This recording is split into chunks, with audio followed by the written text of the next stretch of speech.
자, 지금부터는 이준우 국민의힘 대변인과 함께 또 국내 상황 한번 살펴보도록 하겠습니다. 네. 어서 오십시오. 네, 반갑습니다. 이준우입니다. 자, 이재명이 오늘 국회에 나가서 26조 2천억 원 좀 주세요 하고 추경 연설을 했습니다. 4월 10일에 이제 추경이 집행이 된다고 하는데요. 오늘 연설 저는 보면서 참 이 사람은 유체이탈 화법에 능하구나 그런 생각이 드는데 어떻게 보셨는지요? 그렇죠. 지금 이제 뭐 세 번째 시정 연설인데요. 예. 오늘 얘기하면서 뭐 추경 전쟁 추경이라고 얘기했습니다. 그래서 예. 거대한 폭풍우가 온다. 그리고 위기라는 단어를 28번이나 사용하면서 아주 위기를 강조를 했습니다. 예. 뭐냐면 이제 위기가 왔다고 해야지 본인이 이제 추경에 대한 명분이 생기기 때문이겠죠. 그러니까요. 근데 그 이제 추경 내용을 살펴보니까 이건 사실상 선거 추경이다. 이렇게밖에 볼 수 없을 것 같아요. 지금 정확하게 말씀하셨는데 네네. 위기 계속 얘기를 하면서 네네. 근데 그 안에 까고 보니까 26.2조 원 중에서 거의 네. 10조 원이 그렇죠. 선거용 예산이었어요. 그렇죠. 맞습니다. 예. 그래서 지금 이거 국민 제가 잠깐 간단히 설명 좀 드릴게요. 예. 지금 네. 자, 지금 이제 가장 이제 여러분 이제 많이 알려진 게 이제 현금으로 얼마나 뿌리느냐 이거거든요. 예. 저기 다 나오네요. 예, 이제 예. 고유가 피해 이제 지원금 3대 패키지 뭐 10조 1천억 그러는데 이거 보세요. 밑에 보면은 수도권, 비수도권, 인구 감소 특별 지역, 예. 차상위층 기초생활수급자인데 이렇게 나눠 가지고 최소 10만 원에서 최대 60만 원까지 받는데 예. 이게 이렇게 어떻게 보면 이게 굉장히 핀셋으로 지원한 것 같아요. 정말 어려운 사람한테만 지원한 것처럼 보이지 않습니까? 이게 착시 현상입니다. 실제로 보면요. 이렇습니다. 4인 가구로 월 소득이 974만 원 이하인 사람 받습니다. 네. 그다음에 3인 가구 기준으로 하면요. 월 소득이 804만 원, 2인 가구로는 630만 원, 1인 다 가구로는 받는데요? 385만 원이잖아요. 그러니까 쉽게 말하면 전 국민의 70%가 받는 거고 그 70% 중에는요. 가구 소득이 1억이 넘는 사람도 있어요. 어허. 그 사람도 이 지원금을 받을 수가 있습니다. 예, 예. 자, 그렇다 그러면 이게 선별 현금 살포를 할 수 있느냐, 선별 지원이라고 할 수 있느냐, 이거 사실상 보편적 이제 지원이라고 할 수 있는 거죠. 예. 근데 이게 왜 지금 하느냐, 선거 앞두고 하니까 매표인이, 그러니까 내 주머니에 현금이 들어오면은 사람들이 만나서 야, 오늘 10만 너 받았어? 너 받았어? 라면서 저녁에 한잔 할까? 하면서 야, 또 오늘 꽁돈 들어오니까 좋네. 뭐 이러면서 야야, 너 입에 누구 줄 거야? 라고 하면 자연스럽게 어떻게 말이 나오겠습니까? 이제 이런 거를 노리는 거죠. 이런 걸 노리는데 자, 그게 아니라면요 말입니다. 그렇죠. 여러분. 그게 아니라면 이재명은 지금 저 명목이 고유가 피해 지원으로 되어 있잖아요. 네. 그럼 그 고유가 피해 지원을 위해서 정유사에서 야 지금부터 다 무조건 300원씩 낮춰 한 다음에 그 낮아진 그 금액만큼 정유사 손실 나는 거 보존해주겠다. 이러면 바로 고유가 피해 지원이 되는 겁니다. 그렇죠. 그렇게 안 하고 돈으로 주잖아요. 그렇죠. 그러면 그걸로 기름값 내겠어요? 사람들이 고기 사 먹고 술 사 먹지. 그렇죠. 그런데 자 보세요. 그래서 예. 국민의힘이 내는 안이 있어요. 국민의힘이 뭐라고 했냐면 저렇게 전 국민한테 돈 뿌리지 말고 예. 정확하게 진짜 필요한 사람한테 뿌려라라고 얘기합니다. 예. 그러면서 현행 유류세가 지금 15% 지금 낮추기로 했거든요. 이거를 확대해서 30% 낮춰라. 그러면 그거야말로 진짜 국민한테 필요한 사람한테 특히 이제 그 유통업 하시는 분들, 이 트럭 운전하시는 분들, 화물 운송업 하시는 분들 정말 유류세가 부담되거든요. 예. 얼마나 크게 도움이 됩니까? 이제 이런 부분 우리가 국민의힘에서 얘기를 했었고요. 또 이제 아까 방금 말씀드린 화물차라든가 택시, 택배업자한테 1인당 60만 원씩 유로 보조금을 차라리 지원해라라고 얘기를 했었고요. 또 예. 푸드 트럭 등 이제 음식 이제 차에 이제 실어서 트럭에 반납있지 않습니까? 예. 푸드 트럭 등 생계형 이제 화물차 운전자에게 1인당 60만 원씩 유류 보조금을 줘라라고 또 얘기를 우리는 주장하고 있습니다. 또 예. 자영업자들 배달 포장지 용기 이게 굉장히 요즘에 가격이 많이 올랐어요. 포장용기 가격이 막 올라가지고 이게 장사를 못 한대요. 나프타에서 나온 거거든요. 예, 전부 다 예. 배달 그 이제 용기가. 근데 이게 40%는 가격이 올랐다는 거예요. 그러니까 나프타가 중동에서 와야 되는데 중동에서 못 오니까 러시아에서 수입하기로 했는데 그게 언제 들어올지 모르는 거예요. 예, 예. 그러니까 현재 있는 나프타로 생산하다 보니까는 가격이 오를 수밖에 없는데 이것 때문에 소상공인 식당에서 제대로 음식 배달을 못 해준 거예요. 왜냐하면 마진이 안 나오니까 음식 팔면은 마진이 적고 손해 볼 수 있는 거꾸로. 예. 그러다 보니까 이제 배달 포장 용기에도 우리가 1인당 60만 원씩 1인당 아니라 그 반값 구매 배달 포장 용기를 반값에 구매할 수 있도록 우리가 지원해 주자라고 이제 국민의힘에 얘기했고 그다음에 이제 청년들 월세 월세가 현행 20만 원 정도 지원하게 돼 있거든요. 이거를 30만 원으로 인상하자. 청년들 월세. 그것도 우리가 지금 주장했고요. 또 20만 가구를 대상으로 해서 2030 청년 내 집 마련 특별 대출을 해서 이자 보전을 3천억 정도 하자라고 해서 우리는 국민을 위해서 굉장히 이렇게 실용적이고 핀셋 정말 필요한 생각이 가도록 이렇게 이제 우리가 안을 그러면 짰습니다. 얼마나 들어가나요? 그렇게 앉지 않으면 전체 다 제가 하면? 다 더해보지 않았는데 어. 저 10조 원보다는 훨씬 낮을 거예요 아마. 어허. 10조 원 낮고 제가 어림 대략 보니까 한 5조 원 정도 되지 않을까? 그 5조 원이면은 예. 전부 다 커버할 수 있는데 예. 왜 26조 2천억 원이나 쓰겠다는 거예요? 그러니까 이거는 아까 말씀드린 대로 선거용이 아니면 설명할 수 없는 거죠. 지난번에도 지금 문재인 정부 때 추경을 몇 번 했죠? 10번 했습니다. 그때 상당히 많은 추경이 선거 직전에 잡혀요. 그리고 뿌렸습니다. 현금을. 그때 뭐 10만 원씩, 15만 원씩, 뭐 7만 원씩 뭐 이런 식으로 막 뿌렸던 예. 기억이 나요.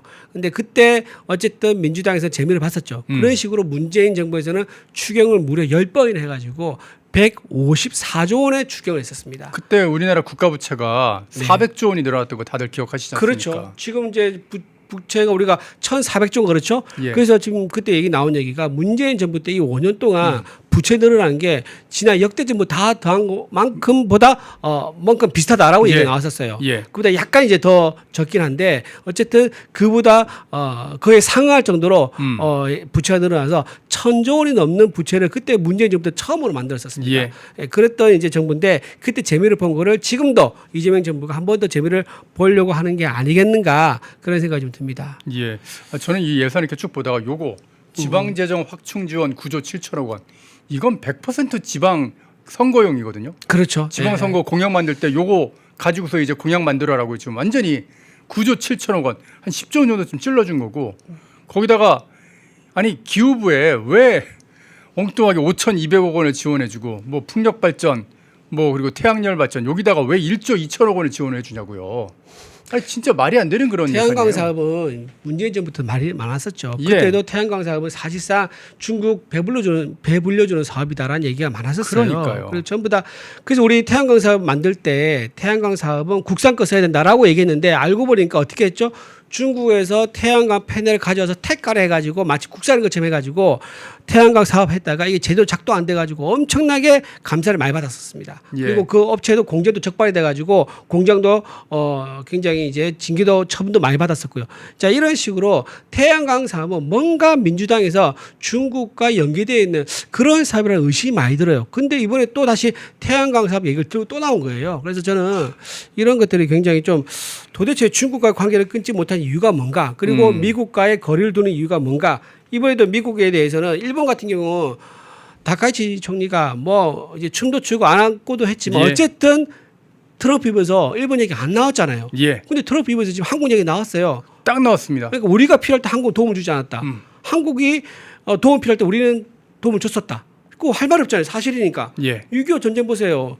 6.25 때 미국하고 유엔이 안 도와줬으면 우리나라 어떻게 됐습니까? 미국의 젊은이들이 4만 명이 죽었단 말입니다. 그렇죠. 한국을 우리나라에서 위해서. 생판 모르나 지도에서도 보지도 못했다랄까요. 그때는 신생 독립국가이기 때문에 뭐 영국 같은 그런 나라야 뭐 미국의 조상이라고 할 수 있으니까 어디 있는지 지도에서 금방 찾을 수 있지만 대한민국은 아예 지도에서 어디 있는지조차 찾지도 못하는 그런 나라였었어요. 근데 그런 나라에 와서 자유민주주의를 지켜주려고 하다가 4만 명의 목숨을 잃었단 말이에요. 예.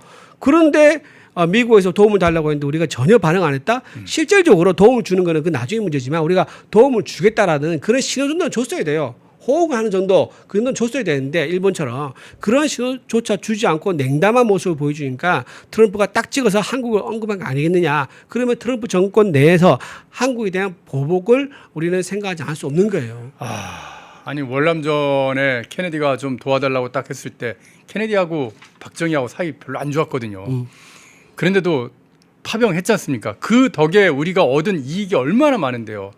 우리가 경부고속도로 같은 경우 일본 차관 얻어가지고 뭐 깔았다 그런 얘기 하지만 사실 경부고속도로 깔 때 들어간 많은 돈이 월남전에서 그 월남 파병된 그 우리 군인들이 받은 미국으로 받은 월급 그거 가지고 경부고속도로 깐 거고 포철 세우고 그렇게 한 겁니다. 일본에서 받은 돈만 가지고 그걸 할 수가 없어요. 그리고 일본에서 돈을 어떻게 받아요?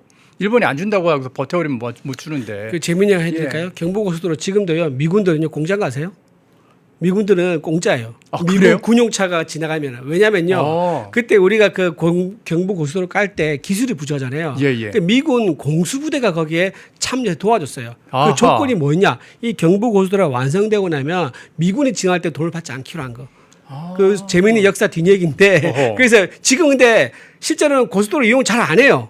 옛날에는 이제 가끔 이용했었는데 그때 미군 차량들은 다 경부고속도로를 공짜로 이용했었다. 왜냐? 그때 미군 공수부대가 경부고속도로를 무상으로 도와줬기 때문에. 그런 일이 또 있었군요. 네, 그런 것도 재미있는 에피소드를 말씀드립니다. 참 외교는 이게 다 그러니까 동맹국이라면 기본이 네. 기브 앤 테이크인데 아휴 이렇게 해놓고 그냥 이 국민들을 지금 다 이렇게 쥐어짜고 있으니 그게 정말 걱정이고요.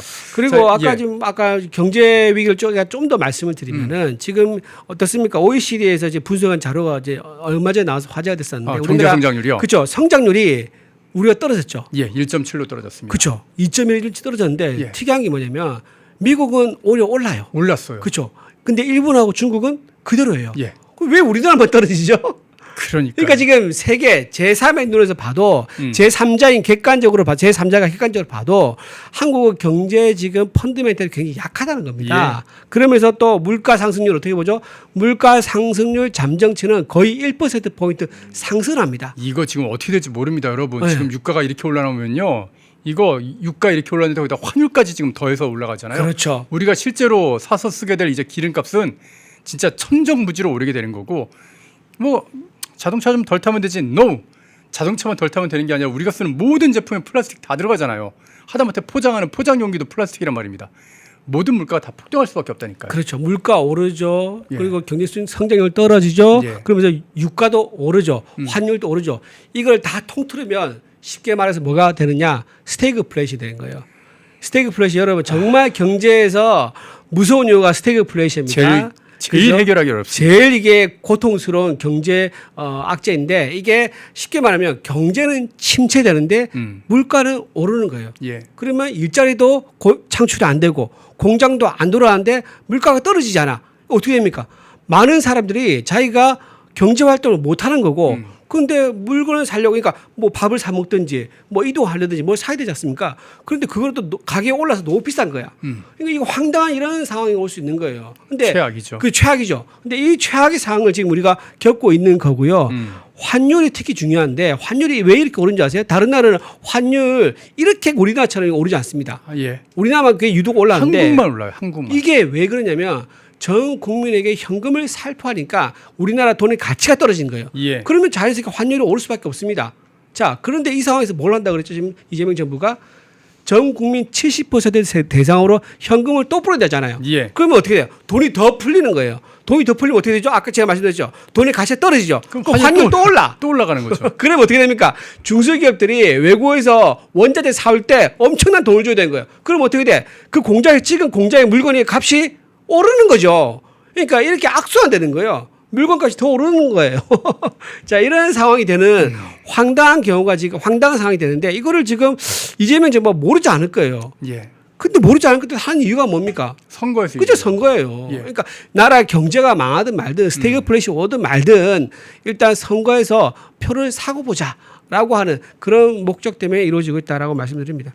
불에다가 기름을 붓고 있는 거예요, 지금. 참 이게 선거 정말 중요한데 선거 얘기 좀 해보겠습니다. 네. 자, 민주당 이렇게 노력하고 이재명이 막 돈을 퍼주고 그래도요.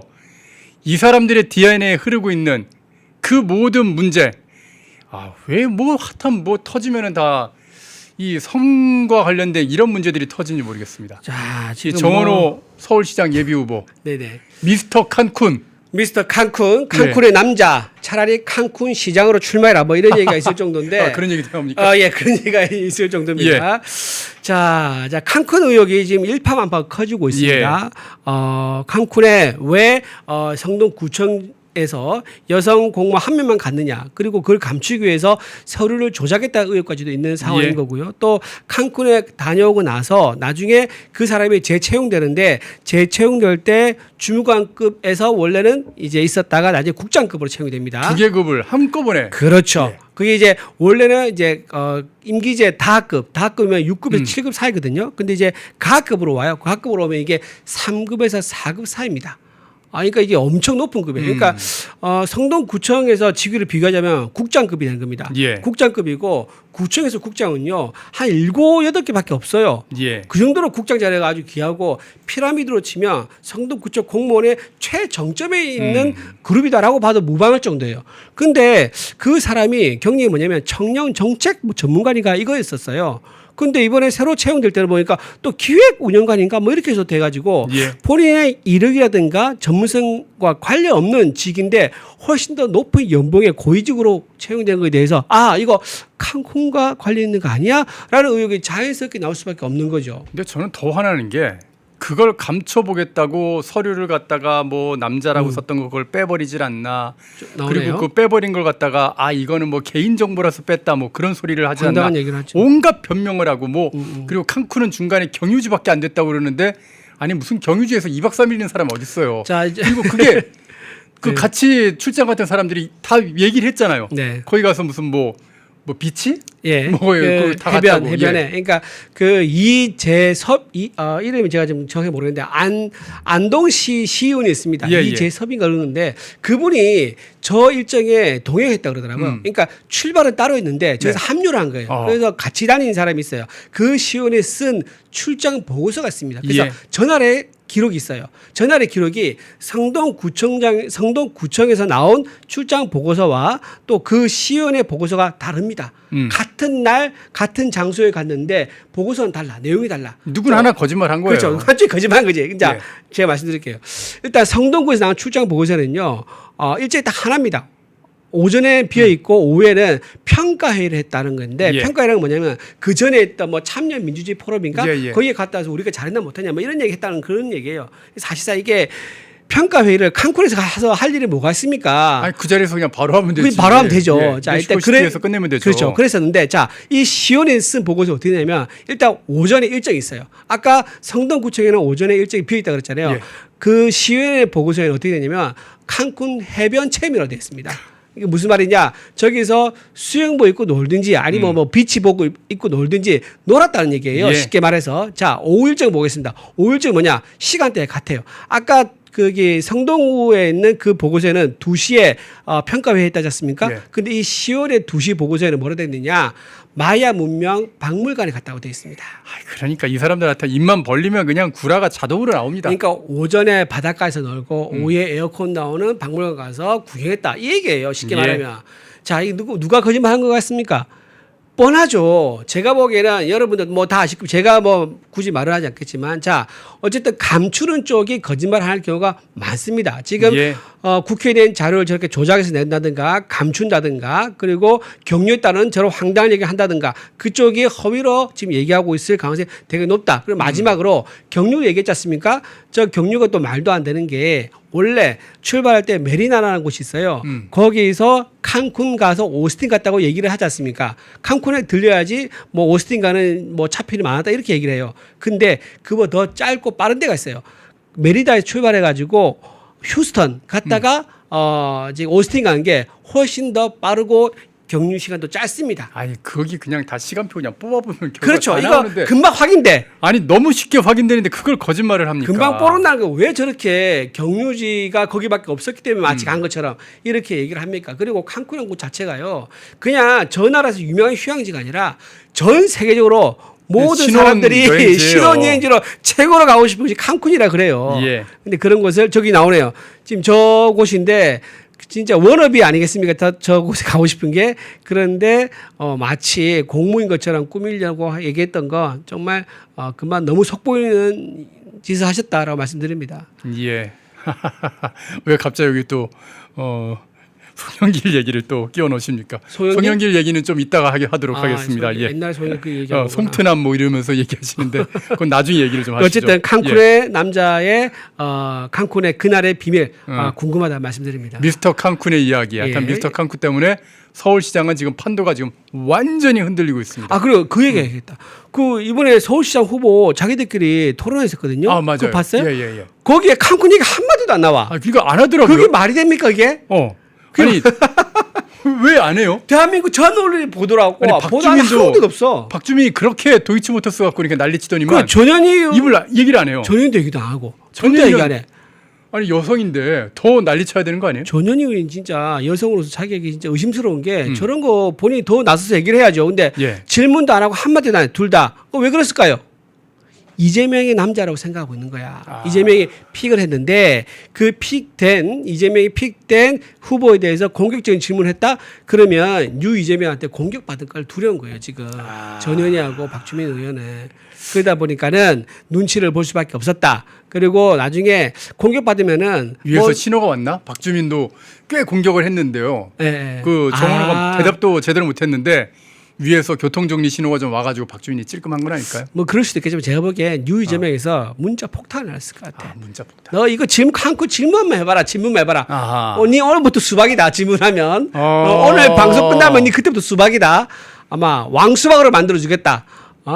그런 식의 좀 압박이 있지 않았을까 싶은 생각이 듭니다. 이게 상식적으로 얘기 안 되죠. 왜냐하면 전 언론에서 다 보도를 했지 않습니까? 그리고 자기들도 아니라고 얘기를 했지만 그 해명이 또 재반박되고 이런까지 일까지 그러니까 있었는데 해명을 하는데 그게 다 거짓말인 게 들통이 나지 않습니까? 그렇죠. 계속 다 깨지고 있는데 그걸 물어야죠. 서울 시민의 최고 행정수장이 되겠다는 사람인 예. 건데 참 말이 안 되는 일이 민주당에서 벌어지고 있습니다. 예. 어쨌든 정원호가 올라오던 하여튼간 서울시장과 관련해서 이제 본격적으로 판이 이제 벌어지면은 TV 토론에서 아마 낱낱이 까지게 될 거라는 거. 이런 얘기도 기대하셔도 있어요. 될것 차라리 정원호가 올라와라라는 얘기도 있어요. 뭐 제가 구체적으로 말씀드릴 수 없지만은 그 성동구치 3선 했지 않습니까? 예예. 3선 하는 12년. 12년. 그러니까 3선 하는 동안에 그 안에 뭔가 많은 일이 있었던가 봐요. 그래서 제보가 쏟아진다는 얘기가 있습니다. 어허. 지금 사실 저것도 제보로 이제 알려지게 된 거거든요. 저 사실 2명이서 남녀가 저렇게 출장 갔다. 그리고 성별이 잘못되어 있다. 그리고 갈 감췄다. 때 그 심사위원들의 사인이 없었다. 저런 거를 누가 알 수 있겠어요? 안에서 제보 안 해서 모릅니다. 그렇죠. 그러니까 이제 안에 있는 공무원들도 이건 좀 너무한 거 아니냐, 문제가 있는 거 아니냐라고 아마 보는 시각이 있었을 거고 그게 지금 몇 개가 쌓였을 거다. 그래서 차라리 정원호 구청장이 후보로 확정이 되라. 그러면 우리가 진짜 숨겨진 큰 칼을 보여주겠다. 이렇게 얘기한 사람도 있을 정도입니다. 그것도 괜찮은데요. 네. 하여튼 서울 시민들께서 아주 냉철하게 판단을 좀 해주셨으면 좋겠고. 네.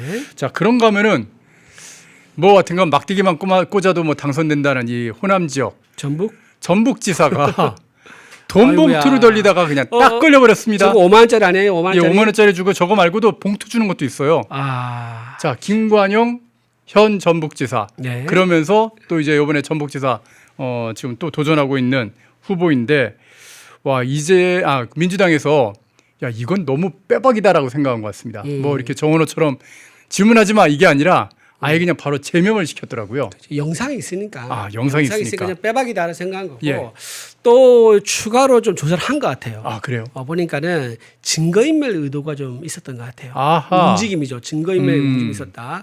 일단 첫 번째 이제 좀 이상했던 게 뭐냐면 저거 자체가 잘못된 거죠. 저거는 뭐 영상으로 찍혀 있다 보니까 시각적으로 바로 확인이 되기 때문에 돈을 돌려받았다 하더라도 준 거 자체가 사라지지 않습니다. 예. 준 거 자체가 이제 선거법 위반이죠. 저건 예. 있을 수 없는 거고요. 그리고 받는 것도 당연히 안 되는 거고요. 그런 상황인 거고. 자, 두 번째 뭐냐? 자, 저분이 현금을 아까 다 돌려받다 그랬잖아요. 예. 나는 안 줬는데라는 사람이 나온 거예요. 그 이제 청년 중에서 나는 준 적이 없는데라는 사람이 나온 거예요. 그래서 68만 원이라고 되게 구체적으로 뭔가 현금을 액수를 얘기하니까는 다 받은 거죠. 싹 다 받은 거죠. 얘기하는데 아닌 거예요. 수명 정도 되는 청년들한테 이제 차별 줬다 그러는데 뭐 만 원도 있고 2만 원도 있고 5만 원도 있고 모르는 사람은 8만 원. 본인의 변명의 뿌리입니다. 있습니다. 그래서 다 받았다 했는데 알고 보니까는 난 준 적이 없다라는 사람이 있는 거예요. 그러니까 현금 관계 이제 있는 거죠. 여전히 이제 확실한 범행이 있는 거고 또 하나 뭐냐면은 이거를 영상에 좀 보세요. 제 영상 어디서 나왔겠습니까? 저 식당이에요, 식당. 예, CCTV예요. 식당 CCTV인데 그 김관영 도지사 측에서 찾아가서 식당에다가 CCTV를 삭제해달라고 한 거예요. 야, 이거는 빼박인데요. 구속감입니다, 그렇죠. 여러분. 예. 삭제해달라. 그리고 또 뭐라고 했는지 아세요? 이 충격적입니다. 월 2천만 원 매출 보장해주겠다라고 한 거예요. 이게 뭐냐? 본인이 만약 재선되지 않습니까? 그러면 전북 도청 공무원들한테 야 여기 가서 밥 먹어. 라고 해서 저희 매출을 올려주겠다. 그러니까 선결제 해놓고 저기서 야 애들 밥 먹게 해주겠다. 그런 식의 거래를 했다는 거예요. 그리고 세 번째 수익계약 얘기도 했다는 거예요. 심지어는. 근데 식당에서 수익계약 할 수 있는 게 뭐가 있지라고 생각해보니까는 예를 들면 그 도청에 구내식당 있을 거 아닙니까? 도청 구내식당에 저 식당이 들어오는 거야. 그런 식 아니면 수의계약해서 뭐 금전적으로 보상해 줄 게 뭐가 있습니까? 금전 제공할 수 있는 방법이. 아니면 이런 거 있죠. 저 이제 전북 도청에서 발주하는 공공 건물 관련된 공사가 있는 거야. 그럼 한밭집 있잖아요. 한밭집을 저 식당에 넣는 거지. 그럼 한밭집이 또 수의계약으로 해서 딸 수 있는 거죠. 예. 그런 식으로 본인의 범죄를 은닉하려는 그런 시도가 있었고 그게 굉장히 구체적으로 있었다는 것이 지금 파악이 됐어요. 보도가 됐습니다. 그러니까 아마 저 민주당에서 이거를 아마 그 캐치를 바로 하고 이거를 빨리 손절하지 않으면 예. 손절하자면 않으면 우리 진짜 X 된다. 왜 이미 강선호한테 지금 1억 예. 받아가지고 공천 줬다는 거 이것 때문에 문제되고 있고 김병기도 3천만 원 받았다고 얘기되고 있지 않습니까? 이게 봐. 민주당은 공천 있을 때마다 직전에 돈을 받고 돈을 뿌리네라는 그런 식으로 얘기가 확대될 걸 대비해서 빨리 꼬리 자르기 하자라고 해서 지금 어제 12시간 만인가요? 이제 제명하는 그런 꼬리 자르기 제명을 하게 됐습니다. 하지만 뭐 그래도 전북이라서 네. 어차피 또 민주당이 지금 뭐 안호영 의원인가요? 그 바로 그냥 준비해가지고 뭐 후보 냈다고 이렇게 얘기 들리더라고요. 뭐 후보는 뭐얘 내기됐다 그러는데 어쨌든 그래도 전북에서 타격이 있죠. 물론 이제 뭐 60% 얻을 수 있는 거를 뭐 40% 떨어진다 하지만 40% 떨어져도 이제 자기들이 이길 거라고 볼 거예요. 그래도 어쨌든 타격이 있는 것은 변함이 없다라는데 이걸 또 파고드는 세력이 있습니다.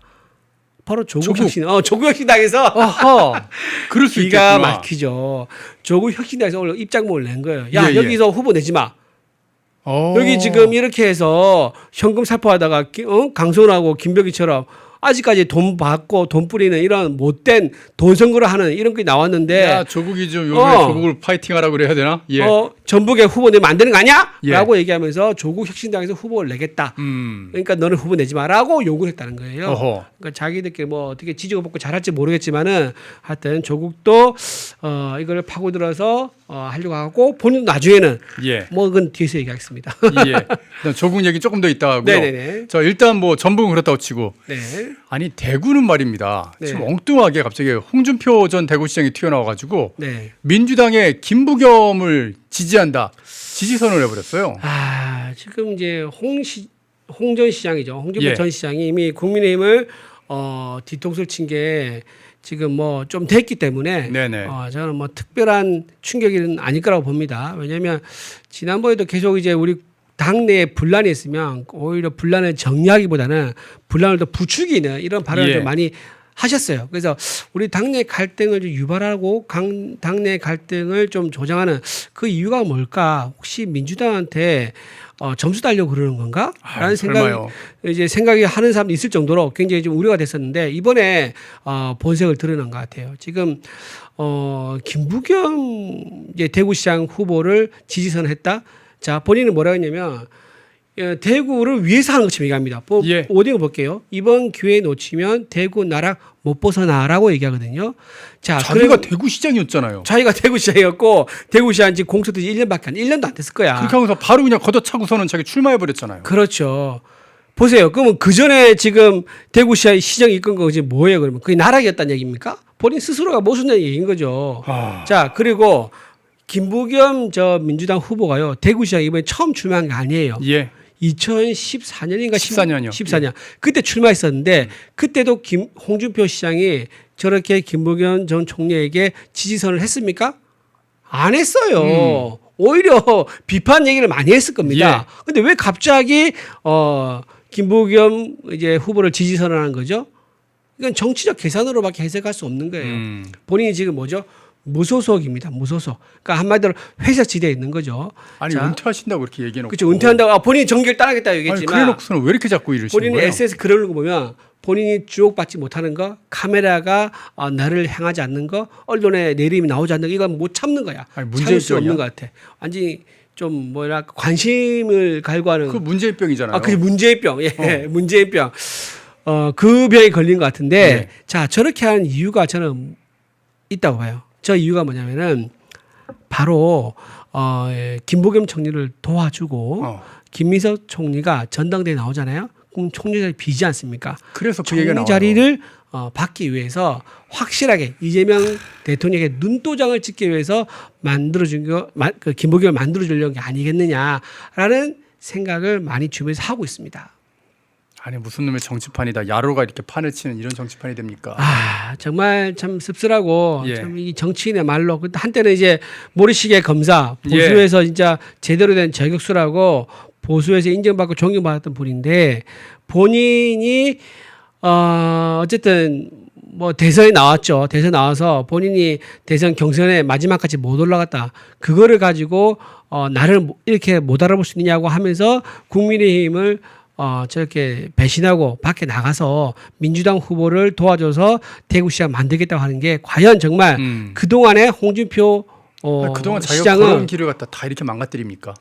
뭡니까? 그러니까 전체 국민의힘 보수 정당에서 본인 걸어온 길을 전부 다 부정하는 거, 부정하는 것밖에 더 되겠습니까?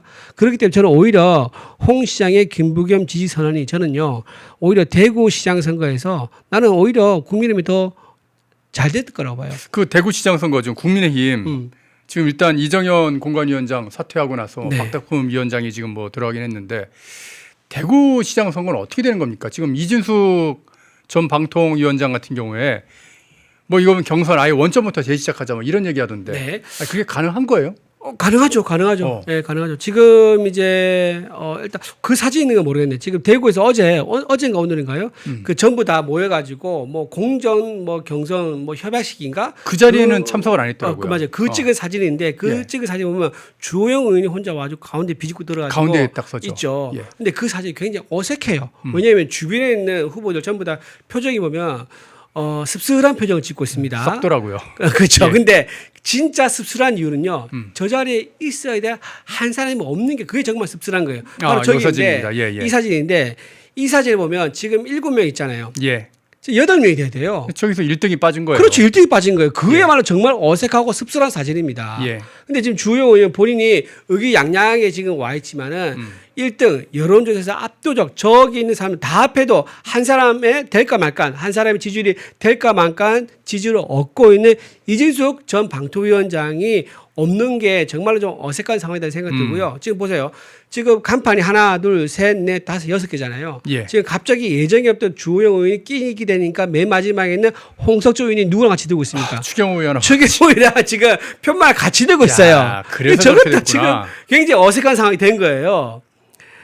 자, 이런 상황인 거고. 어쨌든 자, 주호영 입장 돌아서 얘기해 볼게요. 지금 주호영이 기대한 게 뭐냐면 가처분 신청이 인용될 거라고 굉장히 큰 기대를 가지고 있습니다. 자, 이게 근데 김영한 전 이제 충북도지사와 좀 다른 게 예. 김영현 현 도지사죠. 도지사와 지금 상황이 다른 게 그때 가처분 인용됐을 때 이유 중에 하나가 재공모를 했다는 거예요. 예. 근데 지금 이건 재공모를 했습니까? 안 했습니까? 없죠. 안 했어요. 그러니까 주호영 의원하고 굉장히 구조가 근본적으로 다른 거예요. 그래서 지금 나온 얘기가 주호영 의원은 자신만만하게 얘기하고 있지만 본인의 가처분 신청이 기각될 수가 있습니다. 예. 그런 상황인 거고요. 자, 두 번째 이유. 이정현 공관위원장이 지금 사퇴했지 않습니까? 그 새로운 공관이 꾸려졌습니다. 박덕흠 의원 중심으로 해서 꾸려졌는데 이 공관이 이정현 위원장이 나왔던 이유가 아마 대구에서 새로운 경선을 하기 위해서 자기가 문을 열어주기 위해서 빠진 게 아니겠냐.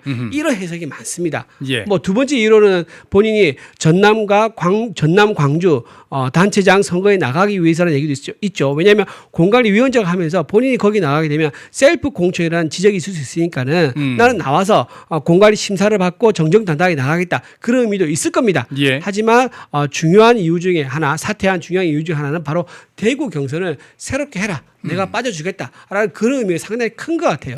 그래서 주호영 의원의 가처분 신청이 인용이 되든 기각이 되든 그거 관계없이 현재 나와 있는 유력한 지금 이제 8명이죠. 8명 이지수 전 방통위 포함해서 그렇게 새로 경선을 하지 않을까 하는 그런 생각이 좀 듭니다. 일단은 주호영 의원의 낸 그 가처분 결과를 보고 국민의힘에서 최종 결정을 할 것이다. 네, 그런 말씀이시네요. 그렇죠. 예, 알겠습니다. 자, 그리고 시간이 조금 좀 많이 가긴 했는데 이번 지방선거 같은 경우에는 워낙에 현역 의원들, 현역 정치인들이 많이 출마를 하는 바람에 보궐선거가 엄청나게 열립니다. 보궐선거가 최대한 15개 지역에서 지금 보궐선거가 열리는데 다는 못할 것 같고요. 일단 제일 주목되는 거, 이 전재수가 있던 부산 북구. 네. 여기는 지금 보니까 뭐 조국도 나오고 그리고 이제 국민의힘에서는 박민식 전 의원이죠. 전 장관이고 의원이고. 어쨌든 그리고 한동훈도 출마한다 이런 얘기가 들리더라고요. 그렇죠. 이거 지금 어떻게 이제 돌아가고 있나요? 한동훈 측에서 저 얘기를 많이 해요. 한동훈은 조국과 붙으면은 가능성이 있다라고 생각한 것 같아요. 그러니까 그 그림 이제 양강 구도를 만들기 위해서 어허. 그때 조국 입시 비리로 예. 조국 사태가 났지 않습니까? 그때 그 사건을 수사했던 검사 중 한 명이 한동훈이에요. 그러니까 예. 한동훈은 그 수사 결과 어떻게 됐죠? 유죄 확정돼서 징역 2년 선고받았지 않습니까? 예. 그때 그 수사했던 검사가 한동훈이기 때문에 둘이 붙으면은 검사와 피의자 이런 관계가 성립되고 그 구도 자체가 우월적인 지위에 있는 거 아니겠느냐. 예. 검사가 이제 있으니까 그런 그림을 보는 것 같고 또 하나 법무부 장관이라는 둘이 공통점이 이제 있어요. 아, 출신이라는. 그렇네요. 법무장관 대 법무장관. 법무장관 대 법무장관인데 문재인 정부의 법무부 장관, 윤석열 정부의 정부의 법무부 장관. 그러니까 이런 구도가 있으니까 다른 후보가 나오더라도 이 둘이 대결 구도, 양강 구도를 보일 것이다라는 것이 한동훈 측의 주장 같아요. 본인 그렇게 판을 보고 싶은 거죠. 근데 실제로 판은 다릅니다. 그러지 않습니다. 자, 지금 보시면 아시겠지만 일단은 조국이 워낙 인지도가 좀 높습니다. 그리고 예. 조국에 대한 동정표도 좀 있는 것 같고요. 그다음에 민주당의 표를 상당히 흡수한 것 같아요. 그래서 26.4%가 나오는 것 같고 김두관 저 행안부 장관 출신이죠. 저분도 굉장히 이제 정치계에서 원로고 아주 뭐 경력도 만만치 않은 분인데 조국 전 대표 비교하면은 반도 안 나오는 것 같아요. 그래서 지금 민주당의 고민이 있을 거예요. 상당히 그런 상황인 거고 그리고 박민식 의원이 저기서 23.6% 조국하고 오차 범위에 붙어 있거든요. 근데 박민식 의원이 무시 못하는 게 저기서 박민식 의원이 2번이나 국회의원을 한 적이 있습니다. 왜냐면요 저기서 저 세 사람 중에서 유일하게 실제로 지금 부산에 살고 있는 사람 박민식 의원 하나예요. 그렇죠, 맞아요. 예. 유일하게 이제 부산에서 살고 있고 부산에서 지금 당선된 사람인 거고 나머지 사람들은요 지금 예. 그러니까 부산 북구가 저 동네 아무 인연이 없는 그런 사람인 거고 한동훈은 아예 부산과 사실 인연이 별로 예. 없죠. 뭐 옛날 잠깐 근무했다 그러는데 그때 롯데 자이언트 못 입고 그랬다는데 그런 식으로 따지면 전국 다 팔도 자기 인연인 거야. 예. 그렇게 따질 수 없는 거니까 그런 상황인데 지금 어쨌든 국민의힘이 지지율이 좀 부산에서 좋지는 않습니다. 민주당이 뒤져가지고 하지만은 지금 박민식 장관이 나온다 그러면요 저는 제가 보기에는 민주당에서 후보를 제대로 낼 거다. 뭐 김두관 후보가 됐든 박재호 후보가 됐든 박재호라고 또 민주당의 후보가 있습니다. 부산에서 국회의원 2번 한 사람이 있습니다. 예. 남구 쪽에서 했었는데 그럼 북구로 옮겨가지고. 북구로 옮겨 나올 수가 있어요. 근데 그 양반도 선거는 제법 잘 하시는 분이에요. 예. 자 어쨌든 그런 식으로 나올 거고 거기서 어떻게 되면 의석수가 하나 뺏기는 게 되거든요. 민주당이 지게 되면은. 네. 그러니까 의석수 하나를 지키는 게 굉장히 중요할 거예요. 그래서 한 자리도 우리는 보궐에서 질 수가 없다라는 그런 이제 이유 그럼 때문에 조국하고 민주당 후보하고 이렇게 양분을 할 수도 있겠군요. 그렇죠. 그러니까 민주당 후보를 내고 거기에 엄청난 많은 인력을 투입해 가지고 완전히 그 지역에서 파란색으로 싹 도배하는 이런 전략을 쓸 거예요. 그렇게 되면 의외로 조국이 힘을 못 쓸 거다. 그리고 조국이 친문 세력 아닙니까? 지난번에 문재인 전 대통령이 지원 유세 나갔다가 어떻게 됐죠? 그 지역 지지율이 더 떨어졌었어요. 예. 그래서 모르겠어요. 조국 대표가 문재인 전 대통령이 부를지 모르겠는데 조국과 문재인의 인연은 떼어놓을 수가 없을 거예요. 그렇죠. 수면적 관계이기 때문에 아마 문재인 전 대통령에게 지지 유세를 해달라고 요청을 할 것 같아. 그렇게 되면 조국 전 대표가 지지율이 더 빠질 거고요. 그러면서 보수가 결집을 해서 지금 보시면 한동훈 전 대표는 지금 10%대 아닙니까? 17.5%인데 저렇게 많이 나온다는 것도 신기해요. 좀 그렇죠. 근데 어쨌든 조국과 박민식 비교하면 저 두 사람은 상위권의 오차 범위에서 붙어 있고 25% 왔다 갔다 하거든요. 근데 조국은 17.5%로 20%대가 되지 않습니다. 예. 그렇기 때문에 지금 현재 이 상태인데도 저 정도 지지율 나오는데 실제 선거에 돌입하게 되면 박민식 장관이 후보 확정되고 선거에 들어가게 되면 아마 박민식 장관이 힘들긴 해도 북구를 찾아오는 결과를 만들지 않을까 싶은 생각이 듭니다. 예. 자, 그런가 하면은 그 양문석이 이 불법 대출로에서 배지 떨어지고 나서 이제 보궐선거 열리는 안성갑 여기 같은 경우는 다 이제 민주당 판으로 좀 진행되는 것 같은데 여기는 구도가 어떻습니까? 여기가 지금 전해철 이제 전 장관이죠. 저분이 삼선을 이 동네에 사셨다 그러더라고요. 예. 삼선을 했었고 김남국도 한 번 했었죠. 근데 김영은 지금 이제 하려고 하는 거고요. 지금 이제 원래 이 지역의 양문석 의원이 했었죠. 근데 그러니까 양문석이 될 때도 전해철 원래 전 장관이 될 뻔했는데 그때 비명행사 커트를 당했지 않습니까? 그렇죠. 예. 이제 문재인 남자라 해가지고 예. 이제 비명행사가 됐었죠. 그래서 양문석 의원이 그래서 나가면서 뭘 말하고 갔느냐, 김용이 되면 좋겠다라고 말해갔어요. 그러니까 뭐 유죄 확정받은 범죄자가 유죄 예정인 필길인가요? 예비 범죄자에게 지역구를 물려주고 한다는 게 이게 말이 됩니까? 그럼 안산갑 지역 주민들은 뭐야 그러면 예. 이 지역구가 뭐 자기들끼리 주고받는 무슨 공 같은 거예요? 말이 안 되는 거죠. 그래서 지금 안산갑 지역 주민들이 굉장히 뿔이 나 있다. 아무리 그 틈을 파고들면 그렇죠. 되겠네요. 아무리 우리 지역 주민들을 무시한다 그래도 이렇게 2심에서 무려 뭐죠? 징역 5년 받았습니다. 1심도 징역 5년, 2심도 징역 5년 받았어요. 그리고 지금 3심이 가 있는 상황인데 지금 추징금도 6억이 넘습니다. 예. 그리고 어떤 죄명이냐? 남욱 변호사한테 8억의 정치자금을 받은 거예요. 근데 8억의 정치자금 누구를 위한 거죠? 배달사고죠. 나중에 예. 또 결국 지가 슈킹해가지고 다 안 갔죠. 그래서 예. 이재명의 대선 캠프에 쓸 전당대회가 대선 캠프인 것 같아 그러는데 거기에 쓸 자금을 받은 돈이에요. 이것도 예. 사실은 이재명의 돈인 거죠. 자 그런 범죄 혐의로 징역 5년을 받은 사람인데 그 자리를 자기들끼리 주고받는 거 안산갑 주민들이 되게 뿔이 나 있다. 그 틈을 파고드는 게 지금 김남구하고 전해철인 거예요. 예. 전해철을 이제 의원은 아까 좀 말씀하셨지만 삼선했었고 장관도 했었고요. 그 지역에서 상당히 인지도가 있고 그리고 상품이 좋아요. 제가 뭐 좀 들어보니까 인품도 좋아서 지역 주민들한테 뭐 인성적으로는 되게 좀 인기가 현재 있다고. 여론조사하면은 제일 앞서가긴 하더라고요. 맞습니다. 예. 전체 앞선다 그러더라고요. 그리고 그 사이가 최근에 이제 그 직전, 그러니까 양문석 직전에 국회의원에서 했던 김남국인데 김남국 또 자기가 어떤 남자라고 생각하죠? 이재명의 남자라고 생각하고 있어요. 그러니까 명픽을 받은 사람이 예. 자기이기 때문에 정원호처럼 자기도 뜨지 않을까라고 기대를 하고 있을 겁니다. 근데 더군다나 지금 정청래 옆에서 당 대변인을 하고 있지 않습니까? 그러니까 본인은 정청래 옆에서 이재명과 정청래 사이에서 가격을 하고 있으니 나한테 좀 잘해주지 않겠어? 라는 그런 기대감을 가지고 있을 거예요. 그래서 지금 전해철의 자력으로 공천을 받느냐 아니면 김남국이 정청래와 이재명 사이에서 가격을 하면서 그 보온으로 공천을 받느냐 이 사이가 있어가지고 두 사람을 중에서 누가 될 것인가를 좀 주목해서 볼 필요가 있을 것 같습니다. 하하, 이것도 뭐. 근데 이것도 근데 사실 친문 세력과 친문 세력과 친청 세력과 친명 세력 간의 대결 구도라고 보면 돼요. 지금 예. 안산갑은 그렇게 해서 보면 조금 만약 김남국이 공천 받는다 그러면은 유이재명 걔가 좀 이겼다 이렇게 좀 볼 수 있는 거죠. 친문 세력이 밀렸고 그렇게 볼 수 있는 거죠. 그렇게 되면 정청래 당 대표는 친문 세력을 빨리 더 포섭하기 위해서 조국 혁신당과의 지방선 끝나고 나서 예. 조국 혁신당과의 이제 합당을 더 빨리 추진할 가능성이 높아 보인다. 그래 봅니다. 지역을 하나만 좀 더 네네네. 살펴보았으면 좋겠습니다. 네.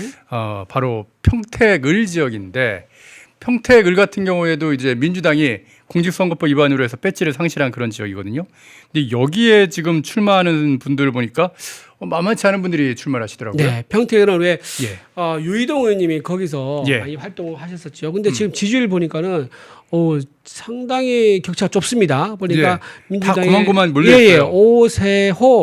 오세호 후보자가 13.1인데 예. 유이동 이제 전 의원이 10.7. 예. 그다음에 김재현 진보당 후보 굉장히 높네요. 12.5. 그다음에 황교안 자유와 혁신 11.7입니다. 여기서 이제 중요한 포인트가 진보당과 민주당의 단일화 그리고 국민의힘과 황교안 전 총리와의 단일화 이게 핵심 포인트라고 보면 될 것 같습니다. 그래서 어떻게 단일화 되느냐 에 따라 가지고 우리가 이거는 한쪽이 우세한 곳이 아니에요. 그래서 단일화를 얼마나 드라마틱하게 만드냐에 따라 가지고 우리가 좀 승부를 노려볼 수 있겠다라는 생각이 좀 들고요. 그래도 지금 보니까 유성 후보, 이상기 후보도 만만치 않네요. 지금 다자 대결에서 이렇게 골고루 나온다는 얘기잖아요. 예.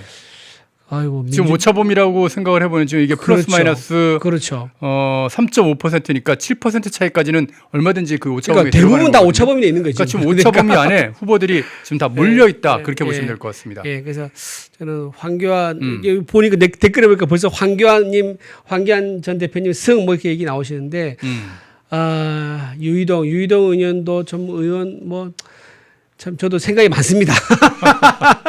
아이고 이제 선거 이제 62일밖에 남지 않았는데 이번에 하여튼간 뭐 지방선거 뭐 14개 광역단체 자치단체장부터 해갖고 전국에 이제 어떻게 보면은 자치의원들도 뽑지만 국회의원들도 15명을 지금 뽑아야 될 그런 상황이거든요. 네, 네. 진짜 올바른 선택을 하시기를 다시 한번 좀 부탁의 말씀을 좀 드리겠습니다. 저희 패널마이크에서 계속해서 여러분께서 올바른 선택을 하실 수 있게끔 관련 정보들 여러분께 계속 전해드리도록 하겠습니다. 자, 지금까지 국민의힘의 이준우 대변인과 함께 국내 정치 소식들 이재명부터 지방선거까지 쭉 살펴봤습니다. 오늘도 말씀 잘 들었습니다. 네, 고맙습니다.